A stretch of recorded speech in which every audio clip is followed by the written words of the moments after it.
Not everyone is lucky enough to have their dream job. Our next guest says it's possible to make money doing what you love. Joining us now is personal development expert Cloris Kiley, who's got some tips to pursuing your passion. Nice to have you back here, Cloris. So it's great to be here, Teresa. You missed out on the belly dancing, though. You okay with that? I'm good with that, yeah. All right, so a lot of people turn their passion into a hobby, but they don't actually make a career out of it. They don't actually get paid for it. But you have some tips to help us. Yes, it's all about self-imposed limitations. So let me show you, when you don't follow your dream, this is what happens.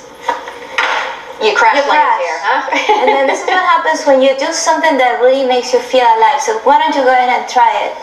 You kind of just soar, right? You soar. There you go. You feel great, you feel alive. So that's why you really have to do something that you love. So you have to apply your talent to solve a problem. That's very important. Let's say that you love to write, and then you say, okay, I'm going to write a book, I'm going to write a memoir.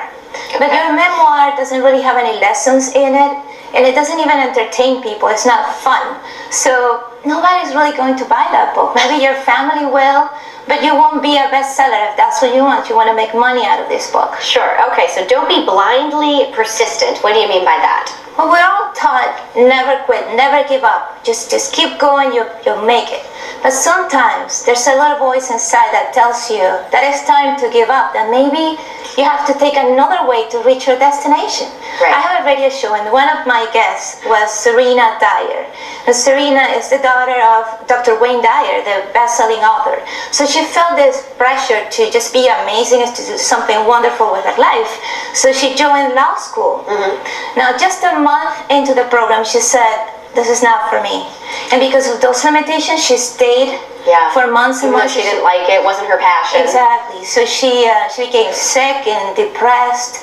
So at the end, she eventually left, and now is a speaker and a writer, and she loves it. And it's okay to do that. You try things out, they don't always work out. That's right. Lastly, you say here, tip number 3, promote yourself and your passion. Some people are humble, they don't do that, but it's so important if you want to get out there. It's so important. Let's say that you love making chocolate chip cookies, and they are delicious, but you're the only person who eats them at night on your own. Nobody will ever know. So just bring them to parties, show your talents to the world, and somebody will say, I know somebody who has a bakery, or why don't I order some cookies from you? Sure. So opportunities will come to you. Just need that chance, right? That's correct. Cloris, where do we find more information about you or check out your radio show? You can always go to my website. It's ClorisKiley.com. Very good. Well, thank you so much for being here today on the new CT Style. Yeah.